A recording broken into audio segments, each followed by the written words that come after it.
जय जगन्नाथ सांग मैंने आपण मैंने केमती अच्छा मु तो बहुत भल अच्छी आपण मैंने भी भल थे मोर आशा। चलतु देखा रविवार कम केमी सब हो देखा चलतु। मोर तो देह भल ना टी मो देह टे असुस्थ अच्छी से मुझे अल्प अल्प कम कर देखु। आज होता रुटी और पनीर तरकारी पिलाने बहुत खुशी पिलानू आम घरे पनीर तरकारी से बनई देती पनीर और डाली टी बनई देती सहित भात। रविवार दिन पिलाने बहुत हैरान करती मामा एटा बनई दियो सेटा बनई दियो सेटा बनई दियो किंतु मु आज किसी बनईनी कारण मो देह टी खराब अच्छे।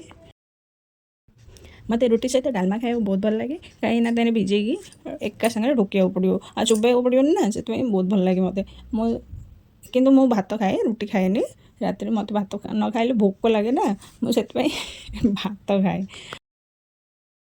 यहाँ हूँ कलिजुग आज्ञा एठी जदि आपण टंका ना रास्तार देखले भी लोक मैंने मुँह बुले पड़े जाती कहीं जानते कहीं आपण पाखे टंका ना से टंका रोजगार करने तो बाध्य किंतु ता मानू आम खराब रास्ता को जी टंका रोजगार करवा ठीक रास्ता रही ठीक कर्म करी आम टंका रोजगार करवा।